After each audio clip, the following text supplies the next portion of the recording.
ওনার যেটা ছিল যে আর্গুমেন্টে ওনার সাথে পারা খুব মুশকিল, কারণ ওনার মিনিমাম ৫-৬ দশকের হিস্ট্রিটা মুখস্থ ছিল। একটা নবীন একটা সাংবাদিক, নবীন একজন দালাল সাংবাদিক যখন ওনার সাথে ডিবেটে আসতেন, দেখা যাচ্ছে যে বেচারার অবস্থা খারাপ হতো। আমরা যেই সময়টার কথা বলছি সেই সময় মাহফুজুল্লাহ ভাই অনন্য ছিলেন।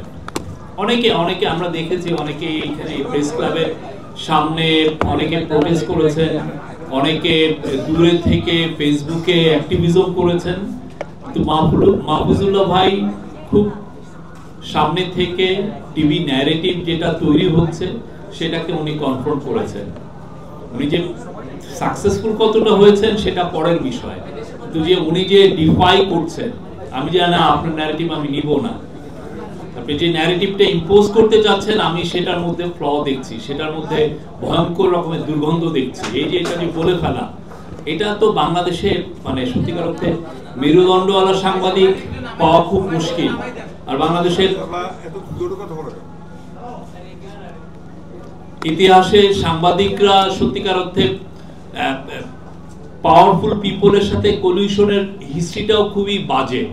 আপনারা দেখেছেন বছরের পর বছর সাংবাদিকরা ডিইউজে, বিএফইউজে বিভিন্ন সাংবাদিকদের ওনারা লিডার হয়েছেন। একটাই হয়তো একটা ভালো প্লট পাওয়া যাবে। আমি ইনকাম করে তো অত টাকা কামাতে পারবো না, আমার মেধা দিয়েও আমি সেই জায়গায় যেতে পারবো না। তো বেস্ট ওয়ে হচ্ছে যে দেখি না রুলিং পার্টির সাথে আমরা একটা দোসর রুলিং পার্টির কাছাকাছি আসি, এসে তার থেকে কিছু আদায় করা যায়। আমি একজন সাংবাদিক লিডার, আমি শুনেছি উনি 150 কোটি টাকার সম্পত্তি করেছিলেন জাস্ট এইভাবে প্লট গুলো করে। তো সেই জায়গায় মাহফুজুল্লাহ ভাই ব্যতিক্রম ছিলেন। প্রথম থেকেই উনি ওনার খুব চোজেন কিছু এরিয়া ছিল।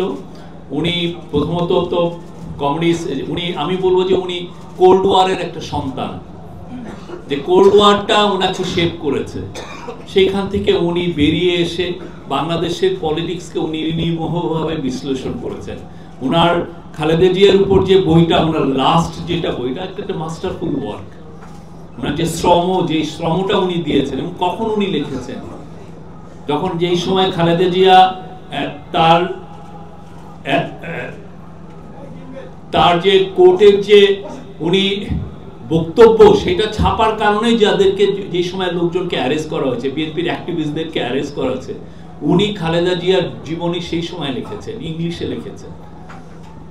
এবং উনি সেই সময় যে প্রেডিকশন করেছেন যে উনি আরো স্ট্রঙ্গার হয়ে ফিরে আসবেন খালেদা জিয়া, সেটা হয়েছে। মাহফুজুল্লাহ ভাইয়ের সেটা দেখে যেতে পারেন নাই, বাট সেটা কিন্তু হয়েছে, বিকজ ওনার ওই দূরদর্শিতা সেটা ছিল। আমাদের বাংলাদেশের মানে আমরা ফলস হিরোকে ওয়ার্শিপ করি, আমাদের জার্নালিস্টদের মধ্যেও আমরা ফলস হিরো খুঁজি, যে ইনি ওনার উপরে সমস্ত ফুল দিয়ে বর্ষণ করি।